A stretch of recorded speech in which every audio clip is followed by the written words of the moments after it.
Have you ever wanted to know the insider secrets to winning as a buyer in the Toronto real estate market? We are Marin Associates, Toronto's most innovative and active team brokerage in central and downtown Toronto. We aren't here to regurgitate boring stats. You can find those anywhere. We're here to share what we're seeing going on in the Toronto real estate market in real time on a weekly basis so that you can be in the know and make informed decisions. If you're interested in getting the latest and greatest, and sometimes maybe not so greatest news of what's going on in Toronto real estate right now, and learning about what's going down boots on the ground before it becomes a statistic, then you've come to the right place.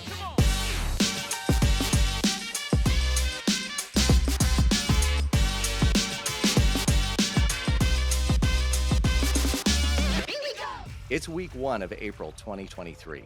My name's Ian Busher. I'm a broker with the Marin team with a background in home building and construction, and I'm a licensed carpenter. If you don't already know her, you should. This is Kori Marin, our in-house hype girl and resident listing broker, and a man who needs no introduction, Marin ringmaster Ralph Fox, our analytical, investor-driven macro picture watcher. We do this every week, so hit the subscribe button and join us for the latest updates every 7 days. By the way, this week, one of our new subscribers, you got to get out of the way here. One of our new subscribers will be selected at random to win this amazing FM trucker cap. So get in there, subscribe, like us. So, have you ever wanted to know the insider secrets to winning as a buyer in the Toronto real estate market? That's what we're here to share with you today. Awesome. Firstly, Ralph, let's start with you. All right. Why should someone consider buying into the Toronto real estate market right now, and is it too late? It's a great question. The first part of your question, it's never too late. And I think if you look at the bigger picture, the immigration, the demand caused by the immigration, millennials, and then you look at constriction of supply caused by the green belt and failure of government policy. And then you start to take into the equation that last year, 1/3 of all new construction projects were canceled. You start to really see the bigger picture, which is just a really continuation of the last 20 years where prices went up by over 450%. And you start to realize that in 5 to 10 years from now, prices are going to be a lot more expensive than they are today. That's just a fact. And so, you look at the market and the way it's had a lot of stress tests thrown at it over the last 20 years, from 2008 when you had the subprime crisis, or the self-imposed policy crisis by the Liberal government in 2017, or the pandemic, or 400 basis points rise in interest rates. And you see the resiliency of this market. And so you see the worst case and best case scenario, and you extrapolate that over the next 5 to 10 years, and you realize that prices will be more expensive than they are today. And the unfortunate part is that you'll never be able to outsave the Toronto real estate market. And so for people looking to make a move into the market, even if it's not their ideal outcome, the property ladder is real. And if you can get in with a sharp investment, or you can find yourself a great home to live in, you're going to set yourself up for the long term. And that's really what it's about, is thinking long term and understanding the fundamentals that have got us to where we are and will continue to propel us long into the future. Ralph, I know with a lot of our buyer education, and we spend a lot of time working with buyers up front on a lot of these fundamental pieces. Speak a little bit more about the immigration side, because I think it's hard for people to actually absorb what that is. Like, we can say, oh yeah, we have a huge amount of immigration. Whoa. But like, what does that actually look like number wise? And you use a great analogy when you speak to this, which I think will help give people some context as to immigration and in relationship to the city of Toronto.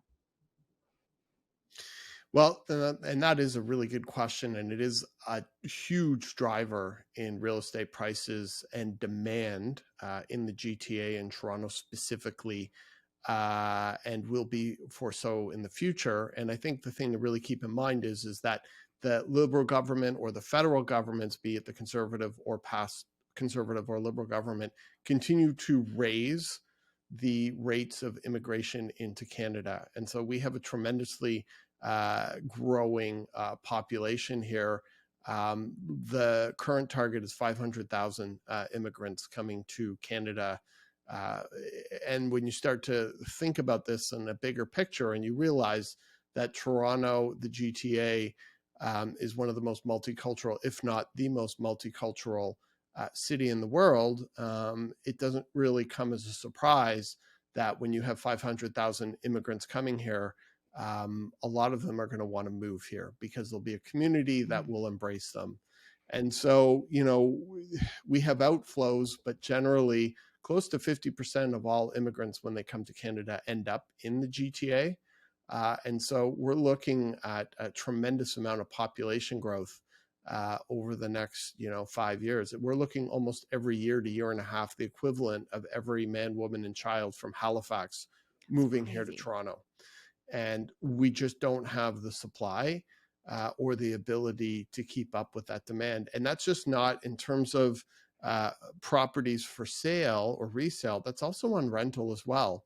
And so we're going to have a tremendous amount of pressure from immigration and from millennials who are here, increasing the push on demand, and that's not going away. So true. And I think you often hear people say, "Oh my gosh, there's so much construction in Toronto. Like you guys are building up, a new condo tower every week." And yes, we have a lot of cranes in the sky, and yes, there's a lot of condo towers, but a large tower is only 400 suites, let's say 400, maybe 500 suites, and it's occupant, 1 to max 3, maybe 4 per suite. That is not a huge amount of supply. Like if you actually break down how many people can live in a condo building and like how few housing starts we actually have on the condo side, we're just not keeping up with the demand at all. The best way to give context on this is the CMHC recently came out with a report that said in order to have affordability in Ontario, we would need to build between 2.4 to 2.6 million new homes in Ontario in the next decade. You have the Conservative government here in Ontario, which is pledged to build 1.5 million new homes over the last decade. For the next decade. And if you look back in retrospect, in Ontario, we only built 670,000 homes. And when the Conservative government made this pledge, they're already way behind year one on even coming close to hitting their number. So the long and short of it is we are going to be fundamentally, structurally undersupplied for the foreseeable long-term future. The cycle will just continue. And for sure. And if you want to understand a market, if you want to understand Toronto real estate, cut out all the noise and just economics business 101, supply, demand.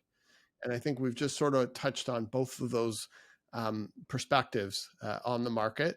And I think they'll be really good indicators as to what to expect going forward into the future. Thank you, Ralph.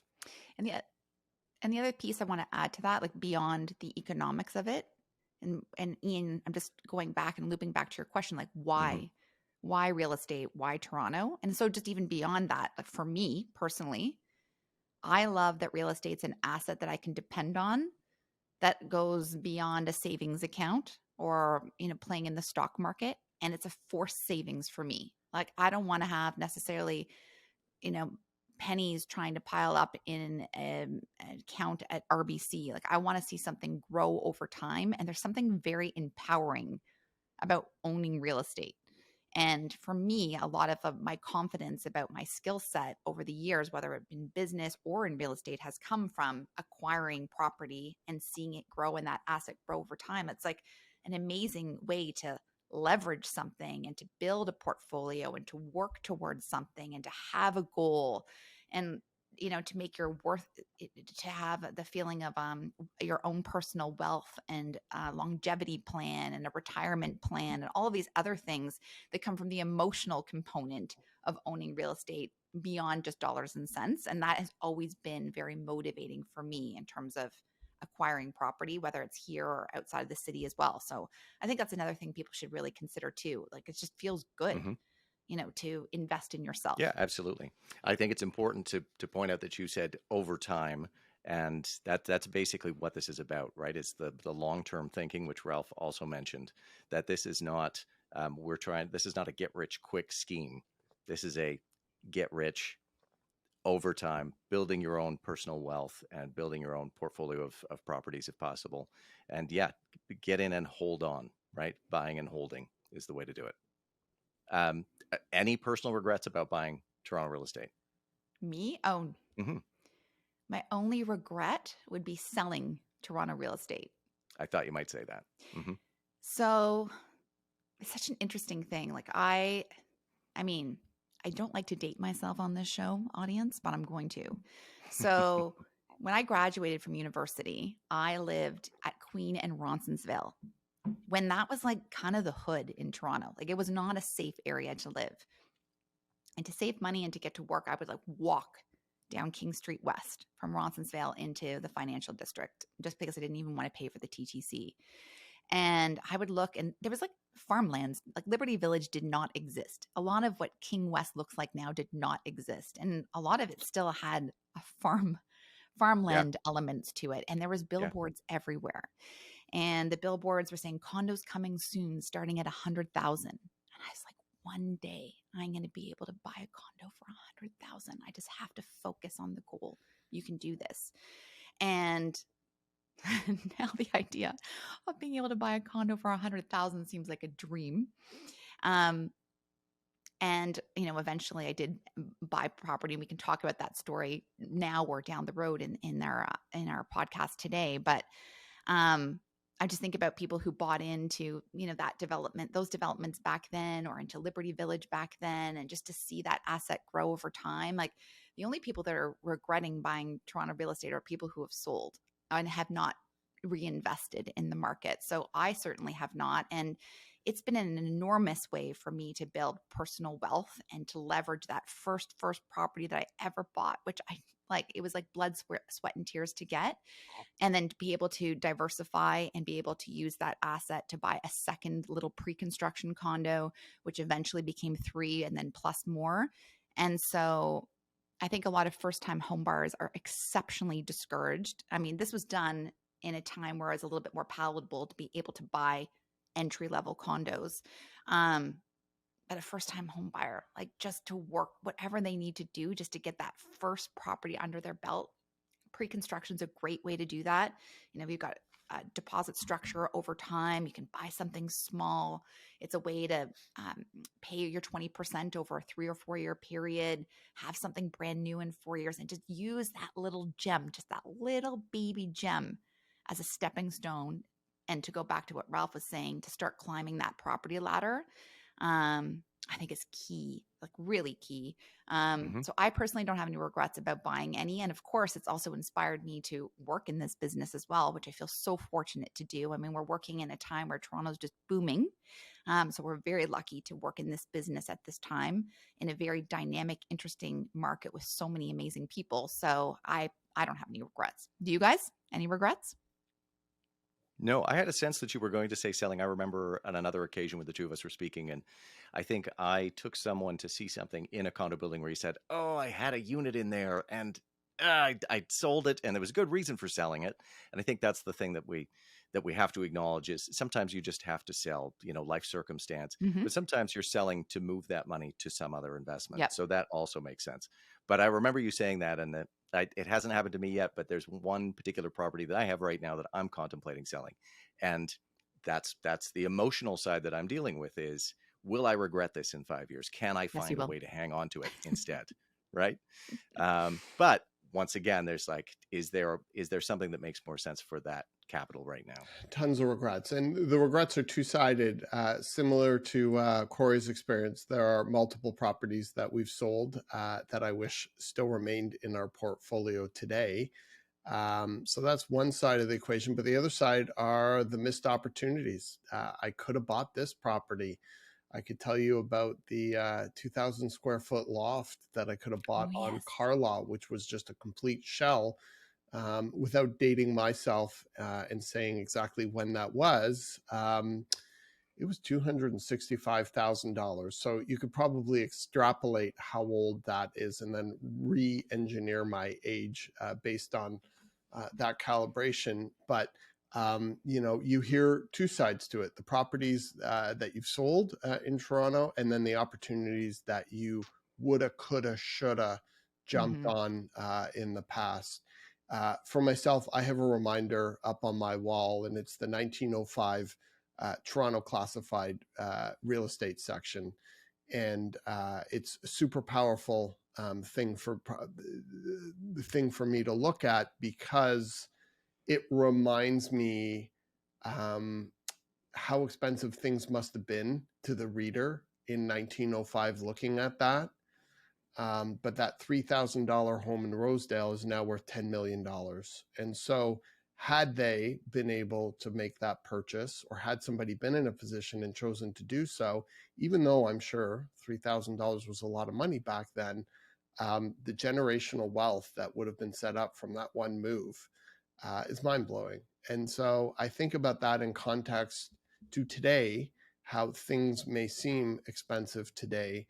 But I think from a lens of, well, any other major city in the world today, let alone trying to understand from a future perspective what these prices will look at, inflation aside, I think you're really, really going to regret not buying at a time where we're probably at the bottom, as we've talked about in past podcast yesterday, and the future opportunity as we're transitioning out from what seems apparently to have been the bottom of the market. Yeah, like you don't hear people talking about regretting acquiring Toronto real estate. You only hear people say they regret selling it. Or not buying. And I remember one time we had Ralph. For those of you who don't know, Ralph and I live together and work together, just to be clear, in case we're saying the word we about real estate. Transparency. Full and transparency. Winking at each other. Yeah, exactly. And Remember laughing that, internally at laughing at our own jokes. Yeah. So we had this awesome listing coordinator, admin assistant that worked with us. This is many, many years ago. And Ralph and I were really stretching ourselves to push on buying pre-construction. And there was an opportunity to buy like a little studio on the East End. And it sort of came up last minute. And it was like, oh gosh, like, another pre-construction means deposits and, lump sums and making sure you've got that money tucked away. And then obviously closing costs, builder closing costs, construction costs, land transfer taxes, lawyer fees, HST rebate, and everything that comes along with it. And she said to us, guys, like, I think you should just take a break. Like, she's like, honestly, like, you work so hard, like, you're always pushing, like, just don't do it. And as soon as she told us not to do it, we're doing it. It was like instantaneous for both of us. Decision made. That's your motivational speaker. Yeah, don't do this. Yeah. It just gave us thanks. I'm going to do it now. Literally, in that both moment, of us at the same time. In that moment, she was living in a van by the lake, and she reverse motivated us to go ahead and take that opportunity. And this is honestly one of the best little investments we ever made. Have it. Yeah, we still own it to this day. It's cash flowed. It's always rented out. Our mortgage is like peanuts on it. It's adorable. It's in great condition. The maintenance fees are really good. It was such a good little studio floor plan. Yeah. And the reason being, for our listeners out there, and we can talk about this on a whole episode about floor plans and like good layouts in condos. But this particular studio is small. It's like 400 square feet, but the little kitchen was like off from the bedroom. So you weren't like sleeping in your kitchen. It was like just perfectly tucked off to the side with the washroom. Good design. It was so smart and functional. It had this like little balcony looking into a courtyard. And Ralph, was that the one where I was like, this is the last time we'll ever? No, that was another one. So there's that other like little kind of like, actually, Ian, I think you have the same one, the little junior one bedrooms that we have. Potentially. Yeah. So we bought that also kind of on the same kind of duress. Like, do we really need to push ourselves to do this? Yes, we do. Like, we're constantly trying to stretch ourselves, as I know all of us are. And when Ralph and I were signing the pre-construction documents, I was like, Ralph, this is the last time we're ever going to buy a condo with a 2 in front. Because it was like 289,900 or something like that. Yeah. And it literally, like, you never saw a 2 again. Like, it's just the 2s, the 3s are long gone. Like, you might be able to squeak out a 4 something now. I'm talking about like downtown Toronto. I'm not The talking about, GTA. yeah, Yeah. I'm not talking about like Yeah. 905 or beyond. So we did. Parking spots are going for 100,000 now. I Mhm. know. Mm-hmm.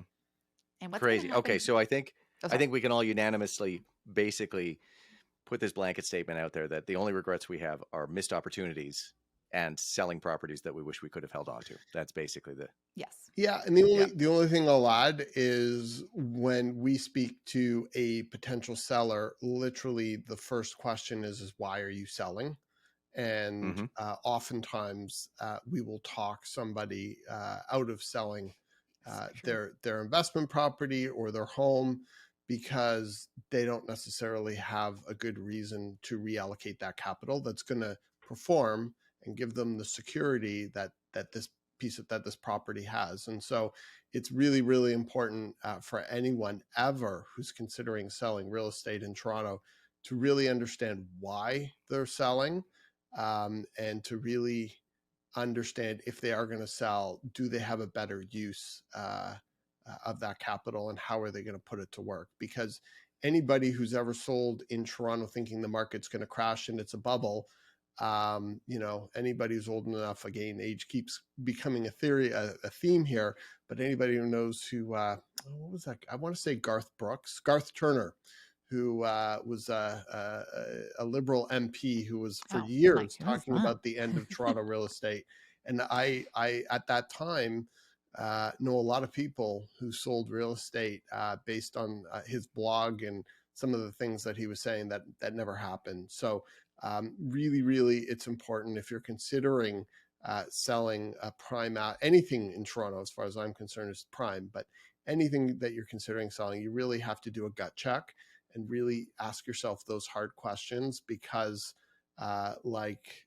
myself and Kori and maybe one day you, Ian, although I think you should hang on to your property, but that's a whole other story. We'll talk about that offline. It's a story for another day. Could potentially live to regret it. And I'd like to also just add, if you are going to sell and you don't have a plan, it's going to be very hard to buy back in. So we had a lot of these conversations around COVID when there was just this mass exodus of people being like, I want to live in the country. I want to have a little bit like a farm. I want to live in Prince Edward County, and like all these, I want to live in Muskoka, and all these like romantic ideas started happening, understandably.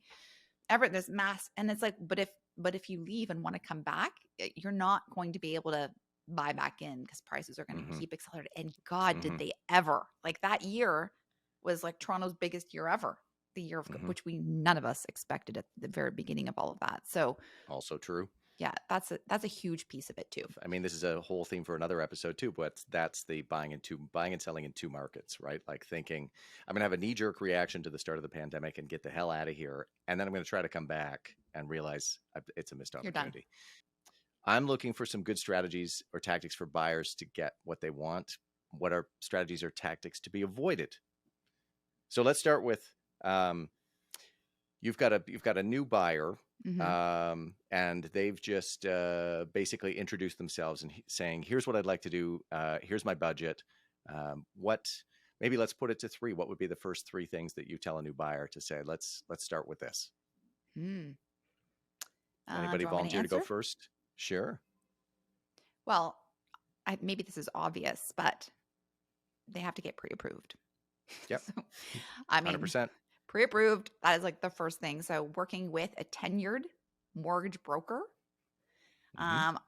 definitely my preference versus a chartered bank where you're working with a mortgage specialist that may or may not know what they're doing.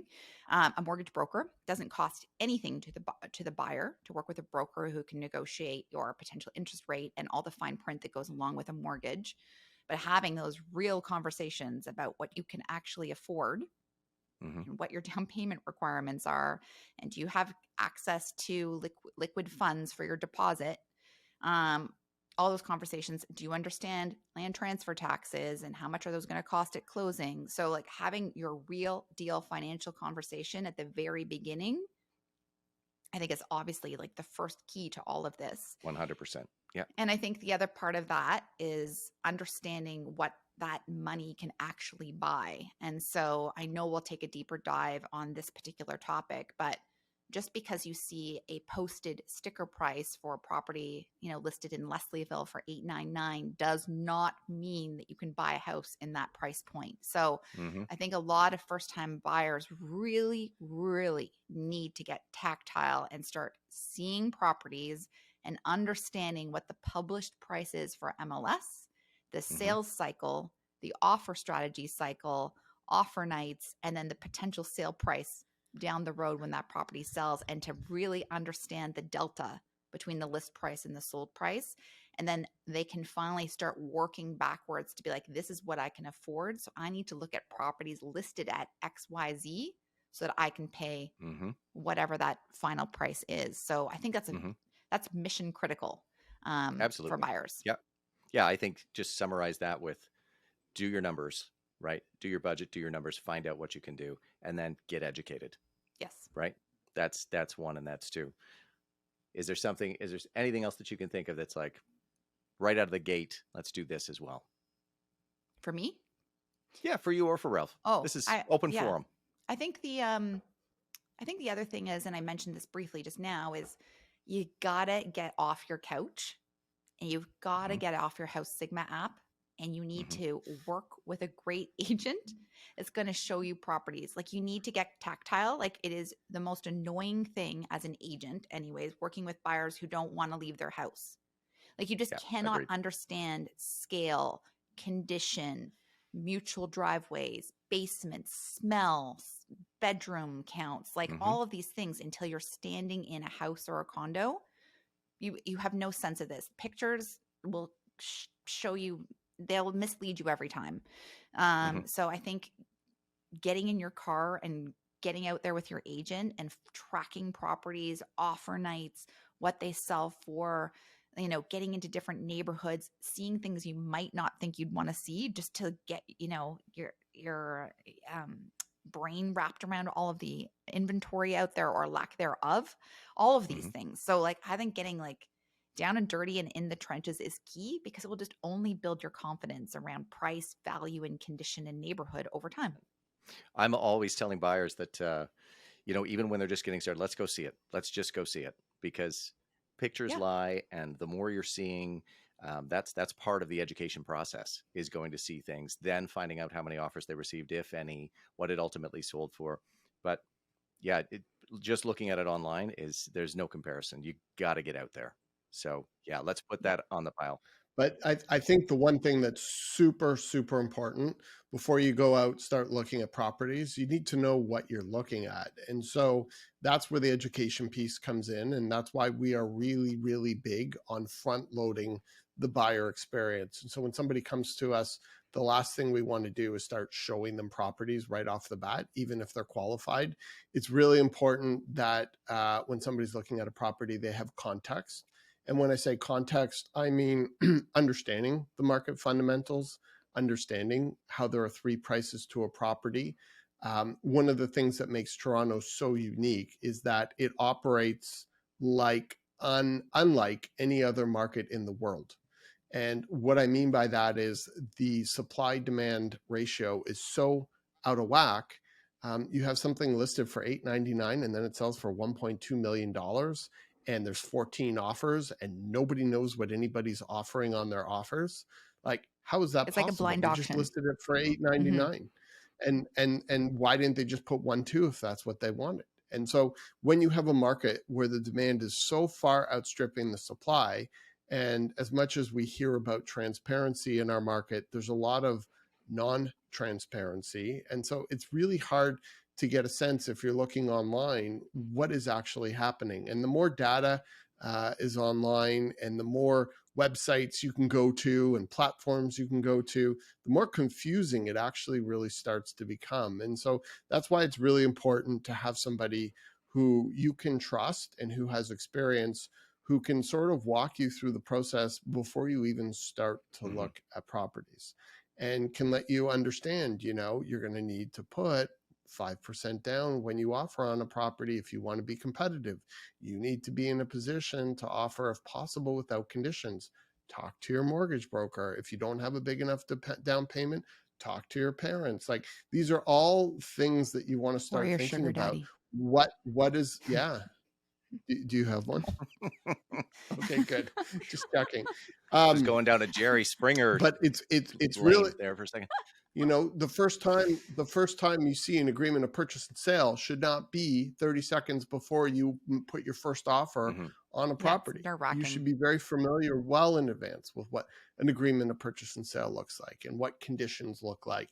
And if you wanted to come in on an offer on a property, what is normal for a home inspection? What is a status certificate? Like when your mind is going 3,000 miles an hour and you're going to offer on that property for the first time and you're writing a big check, the biggest you've ever written in your life, looking at the biggest numbers you've ever written in your life, you should not be looking at things for the first time that really dictate, how this plays out. And so education, front loading as much as possible, even before you go see that first property is super, super important.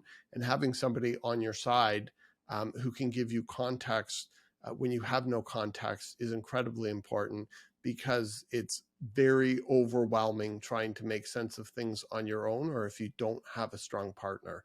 So there's a lot of considerations to be made on the buy side. But going back to your question, Ian, I think it's really important to narrow down what you want and what you're looking for. You can't be like, well, I'm going to look for a house in Woodbridge and a condo at Yonge and Eglinton and a semi-detached in Trinity Bellwoods because I have a budget of $1 million.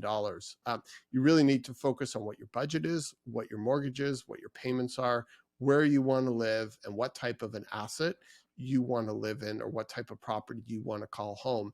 And then once you start to narrow down and become very specific on what you're looking for, you can act decisively when an opportunity fits within that box. And so it's really important to be doing all of that work up front so that you're not questioning what you're doing when you're doing something, and you're not white knuckling these really, really large decisions. Yep. So I think trying to figure out, educate yourself up front, number one, find a really good partner, number two, and then really create a paradigm where you understand what you're looking for so that when you find that opportunity, you can move relentlessly on acquiring that opportunity without question and without doubt and without fear. And I just want to be clear, when you mean partner, real estate partner. Yes. And I just also want buyers out there, whether you're first time or you're moving up the ladder or you're downsizing, it's okay to change your mind. Like it's okay to think you want one thing and then start to go after it and realize that's not what you want, and then switch directions. And I always want buyers, and I don't work with buyers as much as I used to because I'm focused so much more on the selling side now, but I want people to tell me when they hate it. I want them to be like, this place is hideous. I don't like it because of these reasons. I'm like, okay, awesome. Like, tell me as much as you want. Like, I want to know so that we can like steer this in the right direction, get you into a place that you love. And if that takes time, that takes time. And if you pivot a couple times, that makes sense too. And people's budgets move all over the place. I'd say actually most of the time people's budgets start to increase magically. Isn't that interesting? After they start seeing what, $700,000 can get you versus 900. And then as you move up the food chain. So I want people to feel like they can be flexible and that it's okay. If you're like, I can't live in a condo townhouse, I need to live in a semi. And I don't care if I have to live closer to Victoria Park to do it, whatever it is. The other part is the paradigm, going back to partners, Kori. When you have a couple or partners in a relationship that are looking for a property, a lot of times their wants and needs are different from one of another, and how they then have to figure out together what makes sense for them. So there's a lot of dynamics involved, but I think the best analogy I can give, there's a really good quote by Jim Rohn, and the quote is, you can't pay somebody to do your push-ups for you. And so the more as a buyer you put into your own process, the more you're going to get out of it. And so going back to what you were saying earlier, getting tactile, going out and seeing properties, and really kind of trying to move yourself down that process, hopefully with a strong real estate partner, is really how you're going to end up with a successful outcome. I just want to add one more thing quickly, is you really do have to shut out all the noise as well in the process, because it's too easy to send a link to your friends and family and say, what do you think?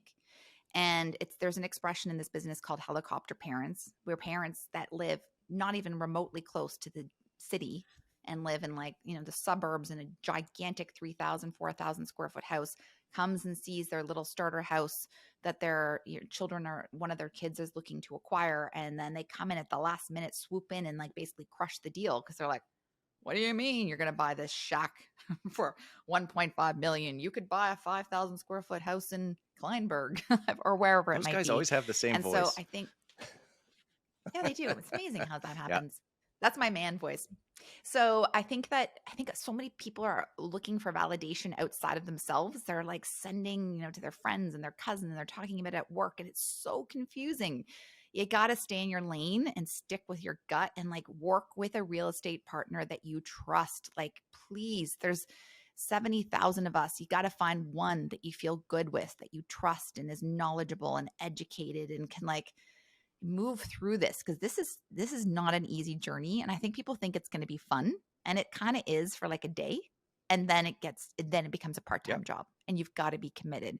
And the novelty of the fun of like looking at properties with your coffee and like wearing a cute outfit while you go see places, that wears off like after the first weekend. And then you're like, oh my God, like you got to be aggressive, and it's exhausting, and it's disappointing, and it's a grind. It can be It's really, a grind. And I've seen a lot of people have cried in my car over the years about properties that they haven't been able to purchase, or they've lost out on, or there's been a bully offer or whatever. So that's normal. And, people always know they can cry around me. So it's fine. If you want to put on a cute, I don't know if they'd cry in front of you want to put on a cute outfit and get a coffee and just, go look at real estate, go to open houses, right? Yeah. Yes. If you're not going to take this seriously, then that's the best way to just kind of tour properties and fantasize about, picking up some real estate. I think going back to what Kori was saying earlier is super, super important and relevant about cutting out all the noise. Every time you pick up the newspaper, you're going to read about the imminent collapse, not just of the Toronto real estate market, probably civilization as we know it as well. But it's always constantly negative. And if you look back for the last 20 years at all the headlines and you see the market has performed quite differently, you realize that there's a different story and narrative to what is constantly being pushed out in the press. And the reason for that is the press is always negative because they realize that that is what sells newspapers, or that is what gets viewership up, which in turn drives advertising dollars and revenues for the media. And so they're very, very motivated to always find a negative spin. Like, I don't know how many times, you look at the Globe and Mail or the Toronto Star, and it's like sales down 40%, prices up 2%, so, and they leave the latter part out. So I think it's really, really important to understand that you need to find your own truth, because one of the things that's so interesting about what we do for a living is that, everybody has an opinion when it comes to Toronto real estate. Oh, I'm a barber. Oh, my mother owns a place and I rent a place, so we know about real estate. Or, I'm an Uber driver and I read this article in Toronto Life or Maclean's magazine, even worse. And so, everybody's got an opinion. Most of it's uninformed or following some other agenda, not based on fact. And you become hyper aware of this when you're trying to go down this journey of acquiring property. And so it's really about not just trusting your own gut, but finding your own truth and making peace with your own truth in terms of why things have happened in the way they've happened specific to price in the market in Toronto, and what that potentially could mean for the future. And once you've sort of made peace with that, whatever that definition is, then really block everything else out, because everything else out really, really, really is just noise. That's when you go balls to the walls. And so it's find your truth, find that property area and asset class, and then go after it relentlessly. That would be my advice. And I think I love it. And Ralph, you've often said this, but what people start out looking for often will change, and that's allowable. That's okay. This is part of the process. And Kori, you mentioned that the budget goes up, so the geographic area might change. And oftentimes when we're working with couples, it's even in one of those initial conversations where they realize that they both have a different vision for what they're looking for. So it's part and parcel of the process. Like, change is okay, but the sooner that you can focus, and that focus is cutting out the noise that you're talking about, the sooner you can focus on a geographic area and what my budget is and how to win, then you're going to be more successful. Mm-hmm. There's a really good saying, drive until you qualify. Like, just get in the car and pick a direction and just keep driving until you find an area where you can qualify for what you want. And hopefully that stays within a half hour to 45-minute I'm going to get this wrong, but there was a quote that I read today. I had to look it up to send it to Kori because we were talking about something that it related to. But Socrates said, "To know thyself is the beginning of wisdom." And I think that applies to knowing where you want to be, knowing what your budget is, knowing what you want, right? And that will sort of help to streamline your process of buying. Now, yes. And then the other story, there's just so much to talk about with this. It's like, oh my gosh, is you might, if you are a new buyer, you might not be buying what you eventually will end up wanting. And that's okay too. Like, you might have to start a little bit smaller and a bit lesser than, but just know that's the stepping stone to where you're going.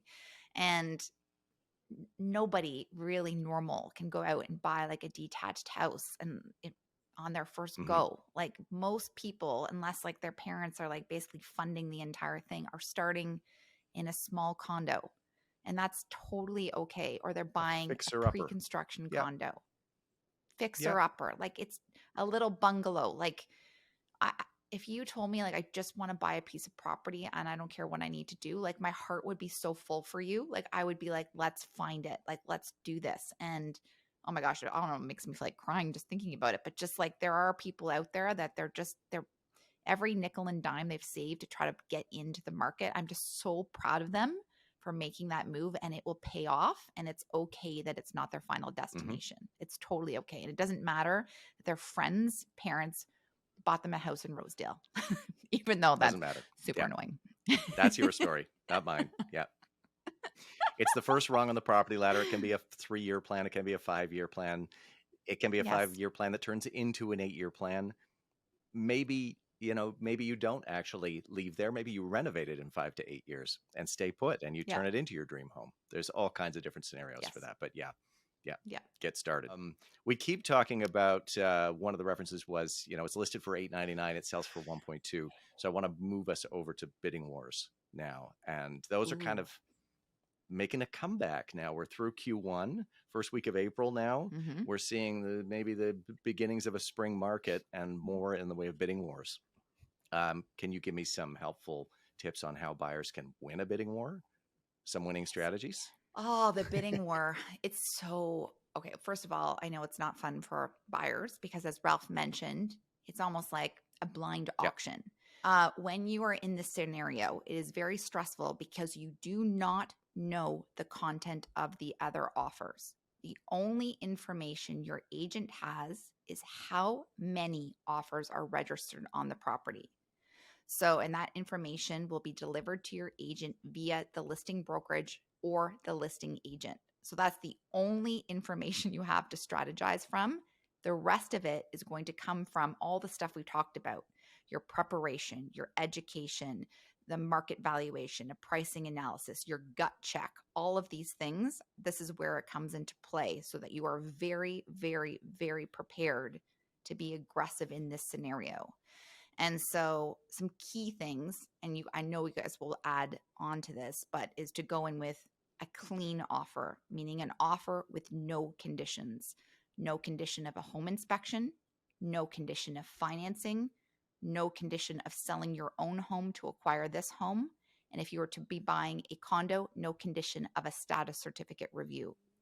And it would be our advice as your brokers that you do this upfront lifting well in advance of the offer date, meaning your status certificate would be reviewed by a lawyer, and we'll talk about what a status certificate is in a second. You would have a home inspection done in advance or the opportunity to review the seller's pre-list inspection. You would have spoken to your mortgage broker in advance of the offer date. so that you've lined up everything so that you're very confident about what you're acquiring. You can afford it. You know the foundation's okay, the house isn't falling apart, and that the condo corporation's in good financial status. So you can go in with a clean offer. The second thing is you don't want any errors in your paperwork. No mistakes, no stupid No clauses, missed signatures. no missed signatures. You go in with a nice, healthy, error-free paperwork. This goes so far, and I just wish buyers knew how shitty agents present offers and how many mistakes are in their paperwork. Like, it's an embarrassment. I'm embarrassed that these buyer agents represent buyers and submit this crap. Chaos. Like, Yeah. it's chaos. It's like literally like grade 3 did it. Like, no understanding of how to put together a solid offer that has no errors. And I don't even think they understand what the paperwork actually is. So that's my second one. And then my third one, and then I'll leave the floor to you guys, is to go in with a healthy deposit, a minimum of 5% of your offer price. You've got to go in with a certified check, meaning you've gone to the bank and had certified funds and you have a photo of it attached to your offer. And that means you need access to liquid funds to be able to do this. And if you can go higher than 5%, that's better. So the higher your deposit, the better, because it shows the listing agent and the sellers that your financial covenant is strong. So the healthier your deposit with a copy of the check is going to go a long way, as many buyers don't even bother with this. This is going to make you stand out in the crowd. So those are the top 3 things that I'm going to suggest off the gate. Please take the floor. Yeah. Ian, why don't you add to this, and then Yeah, absolutely. I'll finish up. I feel like that everything that Kori just said could be an education for a new agent just as much as it's an education for a potential buyer. That is basically what your offer needs to look like. I mean, you've covered a great deal of it. I think it's what I wanted to say, just out of clarity for buyers who may not understand this as well, is that Kori mentioned the offer date, and within an MLS listing, as a buyer, if you're not working with an agent, you may have a hard time determining whether or not a property will be holding back offers or not. And the way that agents typically do it, I would say 99% or more of the time, is that information is held back. So if you're working with an agent, you may have to ask them. However, in a lot of cases, if the price looks too good to be true, that's because that is not a price that they're actually willing to accept. That is a price that basically is a marketing price. It's a little bit of false advertising. It's meant to bring you through the door. Then work with your agent, who will help you determine what the true market value is, what price you'd like to offer, et cetera, et cetera. I just want to put it out there that you can read all the fine print that you want. And as Joe Public, regular person on the street, you might not be able to find what the offer date is. You might need someone who's licensed for that information. So it's offer date. I just want to make sure we're clear about the differences. So if there's an offer date and you're bidding on your offer date, not a bully offer in advance, the offer date, we're talking clean offer, no conditions, get aggressive on price. We're talking about the deposit check. Are there any other things that we could be doing clean, here? Condition free, right? Yes. I think also having an agent that's like professional and nice. Like, I think it actually really makes a difference. Like, I can't even, That's a great point. I can't even tell you how many times we've done it. We've represented the seller and the buyer agent is like such an asshole. Like, I'm just like, what is the point? Like, why are you screaming? Like, I don't like you. Like, I not that I would ever be biased or not biased. It does not help service their client when they're a complete asshole. So I think that is, be professional, be communicative, be funny, build rapport, try. Like, let's just do, let's make a deal happen together. Let's collaborate. So that's another piece of it. So don't work with an asshole, basically. And then I think it can help in some cases for the buyer to submit their offer with a personal letter and a photo. Not all cases is necessary. Most of the time the seller wants the top price, but there are moments in time, and this has happened to all of us, when we've been the second highest offer and we have won in a bidding war scenario because the seller likes us and our client better. And whether it's the personal letter, whether it's the error-free paperwork, whether it's a professionalism or reputation or whatever, all of these little things really do add up.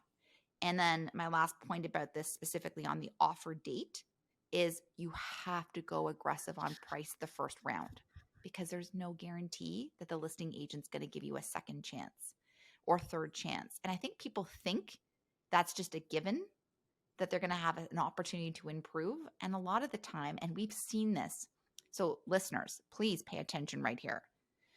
If we have, let's say, for example, we're representing the seller and we have 12 offers on a property, I guarantee that the delta between the lowest and the highest offer is massive. It's like massive. Like sometimes there's been a spread of $200,000 between the lowest offer and the highest offer. And sometimes we don't give these 12 offers the opportunity to improve. And so, not to say that that person had to spend $200,000 more than the lowest offer, but you got to go aggressive on the first round. First round. No, let's see. Yeah. I think it's so important because you are offering blind and you don't know what's in the other offers. You never want to end up in a situation where you're negotiating against yourself, meaning that you could be the best offer and you're improving on your best offer without even knowing it. And so, one of the good tests in the situation is if this sold for $5,000 more, would you be okay with that? And wherever that line is, that becomes your line. And you let go and you let God. And you write a good letter. You have impeccable paperwork. You have very charming representation that gives confidence to a listing agent and to the seller that you are going to close without issue, and that there will be no funny business between the time an offer gets accepted and is firm and closing. And so these are all things that really, really do matter when you're offering on a property. But going back to the price thing, you never want to end up negotiating against yourself. You go in with your best and highest, maybe leave a little bit of room, but if you have been doing this for a while and you know yourself the value of the property and you know yourself the value of the property to yourself, those are two different metrics.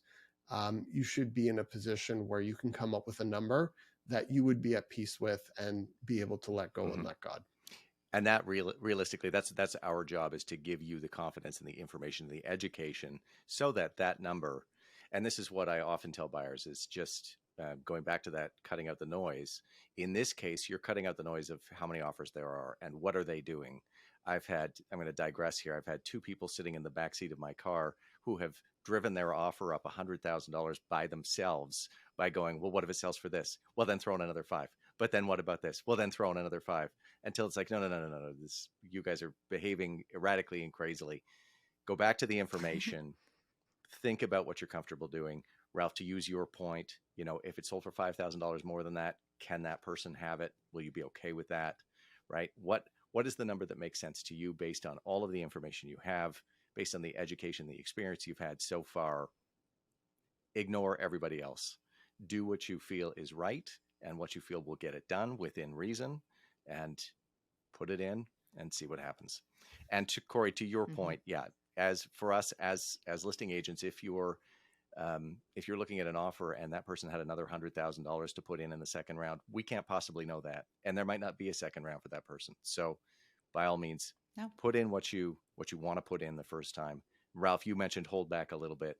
Maybe there's another $10,000 or $15,000, $20,000 that you want to throw at this thing later on, but don't be holding back large volumes of money that you would have put in there, because you might go home empty-handed and angry that you didn't speak up the first time. You got to jam your foot in that door. Totally. Jam your foot in that door and keep it open. Keep the opportunity going. Yes. Lastly, I also wanted to add, it's funny what you guys are talking about, because I actually wrote this down. I was going to say this before we were done here. You will increase your chances of success greatly by working with an agent the seller agent wants to work with. So Yeah. And basically what that means is the seller agent has a job to do. They have a problem. They need to unload this property and they need to get a good price. And they love it when a buyer agent fills them with confidence about a buyer, makes their job easier and less stressful. Who doesn't like to have something made easier for them? They've got perfect paperwork. They know all about this Yep. person. They know that this person's going to close this deal. The check is already there. So our job as buyer agents is to make the work for the seller agent really easy for them to say, this one is beautiful. This is the one I think you Yes. should take. And sometimes, like Kori, to your point, that's not the best price. That's the best presentation. Yep. Sorry, Ralph, what were we going to say? Exactly. When I first got in this business, I thought that the right approach was more, I'm representing my client and I'm going to be fierce and I am going to be a jackass and it doesn't even matter because I'm here to negotiate. And while being fierce is important, communication is even more important. And being able to create win-wins for all parties is how deals get done that close. And you have very happy people on both ends of the transaction. And so being able to look at this from both sides of the transaction and being able to approach it and say, listen, I'm a facilitator. I'm here to make it work for everybody. I'm the easiest person in the world to deal with. You can text me and I'm going to respond. Don't laugh. That's a big deal in this business. And I'm going to do what I'm going to say. And I'm going to vehemently protect my client's best interest. But at the same time, I'm here to make it work for everybody. How can I do that? How can I help? And if you approach your communication that way, you're going to get a lot more opportunities for your clients and you're going to get a lot more deals done than you should have gotten done had you taken a more hostile approach. So true. And so the best agents in Toronto are probably the most communicative and easy to speak to. And I think the not so successful agents would definitely fall into the latter category. Like the agents that we all love and adore and respect in the city are so likable. They're so grounded. They're so chill. They have no ego. They're walking around in their sweatpants half the time. Like there's no pretense. Like you could talk to them about anything. Like I have a problem. I need to like sort this out. And as I mentioned, like let's collaborate. Like it should be fun. It really should be fun. And I actually feel like laughing now when the buyer agents are like screaming. Like I feel like I start laughing. I'm like, this is ridiculous. Like nothing's even happened yet. I think they need to like sound like they're on $1 Million Listing or something. And they're like acting like an agent they see on TV. And I'm like, what are you doing? Just be normal. I always be like, you can just be normal with me. Just say what's on your mind. Just talk to me normally. And then they calm down.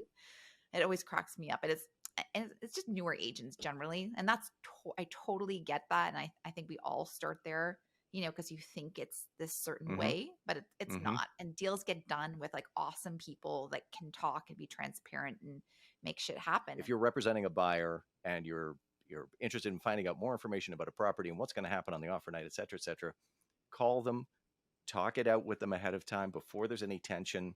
Say, we're not sure that we're coming forward. We're thinking we're coming forward. How are your showings going? Show them that you are going to be easy to work with. You want to get a deal done. You want to cooperate. We have a piece of paperwork that we have to sign called the help me out here, guys. Confirmation of cooperation. The confirmation of cooperation. And the key word there is cooperation, right? Like, yes, we're working together. We're trying to solve the problems of the seller and the buyer. The seller wants to get out. The buyer wants to get in. Let's make this work. Let's cooperate, right? Clarity, cooperation, courtesy, communication, transparency, all huge in this. You were going to do the 5 C's, but I know you screwed it up with the T at the end. Let me leave that with me till next week. I'm open with that next week. It's going to change it to a C. Okay. The 5 C's with Ian Busher. Cranky. No, now is not the time to be figuring this out. No. We'll figure it out. Thesaurus.com. We got it. Okay. So as promised at the beginning of this, I think we need to address that question now. Would you guys agree? Is it time to talk about that? Okay. Yes. So Let's talk about it. Yeah, it's what time. would it be if we each had to provide only one piece of advice for buyers to win? What is your takeaway as the one piece of advice? So when we started, I started with the question: have you ever wanted to know the insider secrets to winning as a buyer in the Toronto real estate market? We've covered a lot of these, but what is your one? And I'm afraid that by asking you guys first, you're going to take mine. But what is your one key piece of advice, right, for right out of the gate for a buyer? What do they need to know to win in a bidding war with their bully offer? Who wants to go first? I can't see your hand. Put your hand. Is that your hand? Kori, up? you look excited. Yeah. Move your hand Kori, into the screen. Your hand's out of screen. There you go. but- There you go. Yeah. Yeah. I can see the look. I know that look. I just want to answer before you guys take mine. But Pick me. This is definitely my insider secret for buyers. You need to stretch yourself. I'm telling you, boys and girls out there, you need to stretch yourself beyond your comfort zone.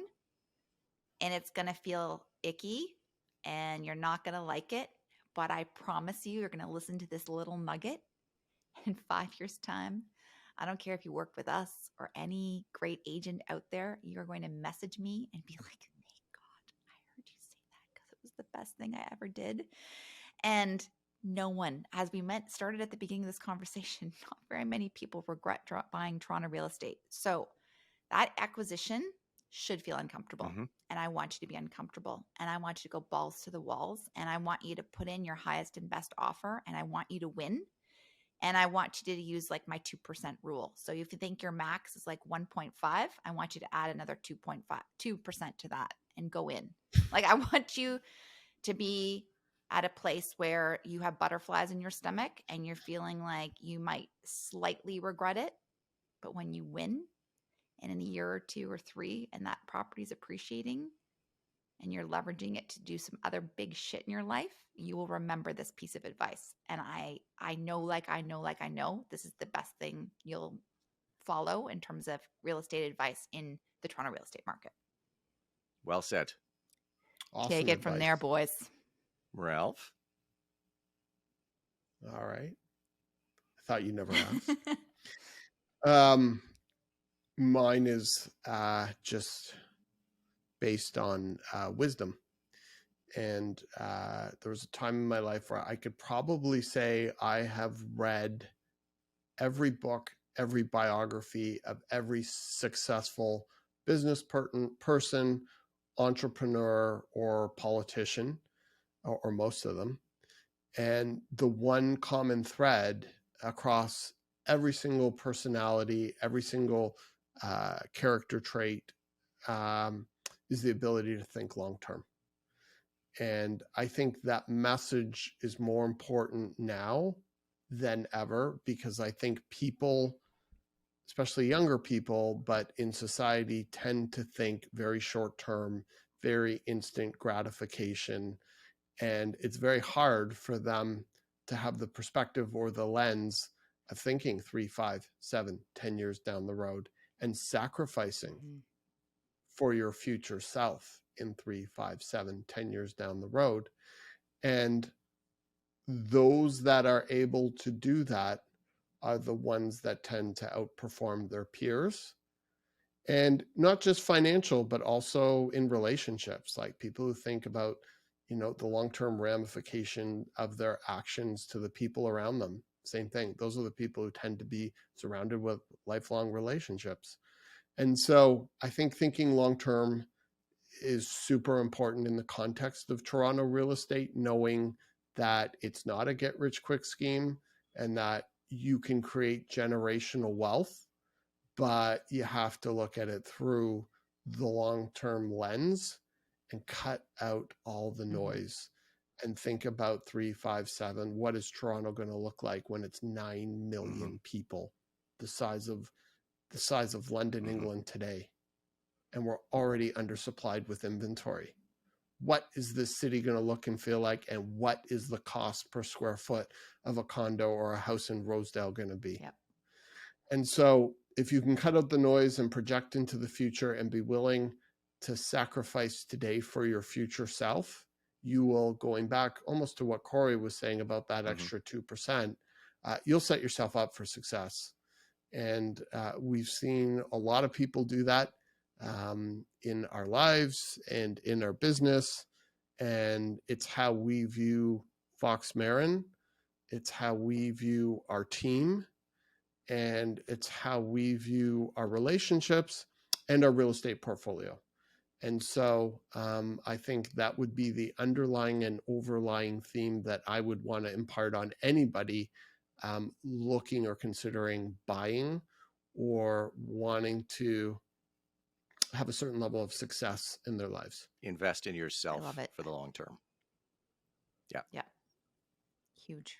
Exactly. Yeah, it's actually just a quick little snippet on the heels of what you're saying there too, is oftentimes when we're in that bidding war and people are kind of asked for that improvement and they put that in there, it's all about kind of how you look at it, but they view it as, I'm just lining the pockets of the seller with gold with my extra money. And it's, no, you're investing in yourself to make sure that you are the one who gets through that door, gets those keys, right?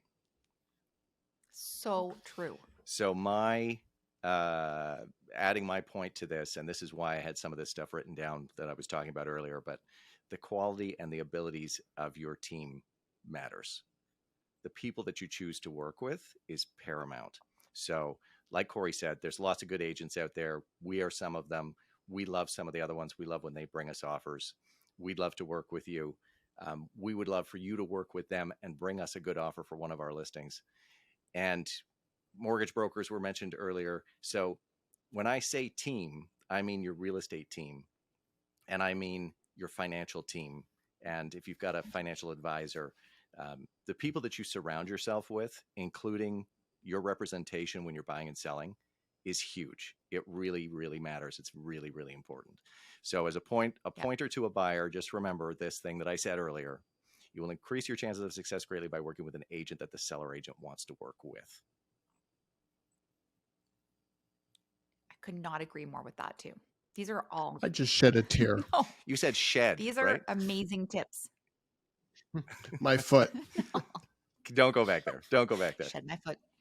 Oh, So God. these Let it go. listeners, I'm telling you, these are 3 golden nuggets. I know they're great nuggets. Those, both of you, I love what both of you said. Yep. I love it so And much. you, Kori. So true. I like you, Kori. I like your Stretch yourself. 2%. Okay, good. Stretch yourself. 2%, the 2% rule, long-term thinking and investing in yourself, and basically surround yourself with a winning team. Yes. There you got go. This, people. You've There got you go. this. If you skipped to the end, there was some really good stuff in the middle too. I hope you didn't just skip to the end to get that, just the top 3 there. But so as I said at the beginning, we're giving away one of these puppies. Looks really good. I'm going to put it on, model it for you. There you go. Looks amazing. Thank you. We're giving away one of those to one random person who subscribes to us this week. So make sure that you hit that button and subscribe and follow us, please. And all the other usual social media channels. Guys, anything that you want to say in closing before we wrap up here today?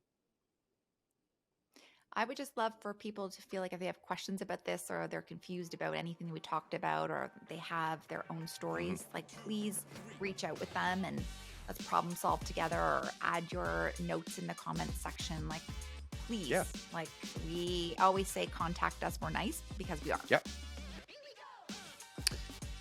And there's one thing I would really like to say. Smash that subscribe There you button go. down below. There it is. There it is. I think we should wrap on that. That's it. I love it. All right. Well, it was great. All Great right. chatting with you boys. Thank you for your Likewise, time. audience, thank you for watching. We will see you again next week. Be well. We'll see you in the second week of April 2023.